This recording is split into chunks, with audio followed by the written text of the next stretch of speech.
Hi guys, this is Adrienne Green, Realtor with Sampson Properties, and my first video about what I like to plant here in Northern Virginia was doing so well that I decided to make a part 2.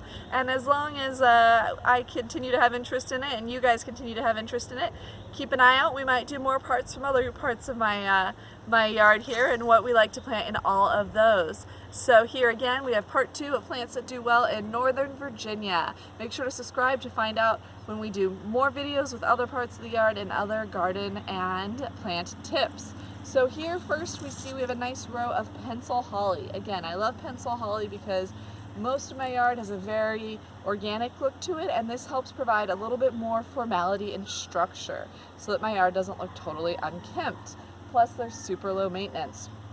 Between the pencil hollies you'll start to see spreading this evergreen ground cover, and these ones are more mature than the ones that we had in part 1. Okay, I planted the ones here. This was the first place I put that evergreen ground cover, so these ones are probably going into their third year here. So they've had 2 full seasons and this is the start of their 3rd growing season here, and you can start to see how they've spread, you know, a couple of feet.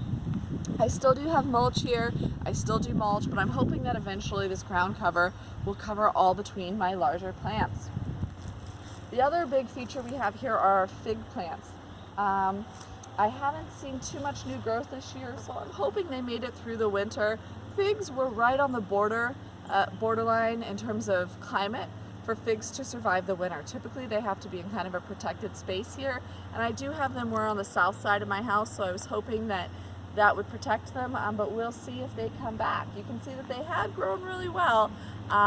What you can do if you want to protect your figs, some people do wrap them in winter to help protect them. Again, I'm more of a low maintenance person, so that is less likely to happen. We do have some greenery here, so they did survive, but it's taken them a while to really get going again this year. So if you wanted to save your figs some of that harshness of winter, there are suggestions online about how to wrap them. And then behind the figs here we have a row of roses. All right, those are Rosa Rugosa type roses, which are known for their thorniness and also for their rose hips, and those are 2 factors that are major reasons I chose Rosa Rugosa. Thorniness, normally not an attractive feature, right?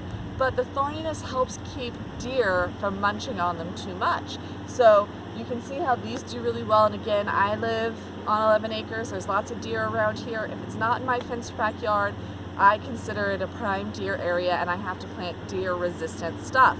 So that was a factor for Rosa Rugosa. And then the rose hips, in case you didn't know, are something that you can harvest and eat, and so I'm hoping we can get some good rose hips. Now these roses, the other thing I would mention, they are only 1 year old, so you can see we've got some really significant size and growth that's happened considering we got them online. So you know, if you ever bought plants online, you're getting like a little bare root twig pretty much, and that grew into this in 1 year. So they've done really well. Part of that is this is a very sunny area. I have some of these same variety of roses I can show you in a later video that I planted in an area with more trees, and they are not, their growth rate was much slower. So in a very sunny area you can expect some really quick growth from these Rosa Rugosa type roses. And as far as the thorns or the upkeep for these roses, I figure, you know, in another year or so when they're established, over winter, like with other roses, I'm going to cut them back over winter, and I just wear leather gloves. Cut them back, use leather gloves, collect all those branches and toss them. It's a little more work than most of my plants that I prefer, which I prefer I don't do anything with. You know, these I have to trim once a year. Oh my goodness, so much work, right? But for me it was worth it because I think it'd be really cool to get rose hips, and roses are of course beautiful, so it would be worth it to have it for those things. So those are the 4 plants I have here. We had the pencil hollies, the evergreen ground cover, the figs, and the Rosa Rugosa roses. So those are all things to consider if you're planting an area here in Northern Virginia. Adrienne Green, Realtor at Sampson Property, happy to share Northern Virginia tips with you. Please like the video and subscribe to find out more.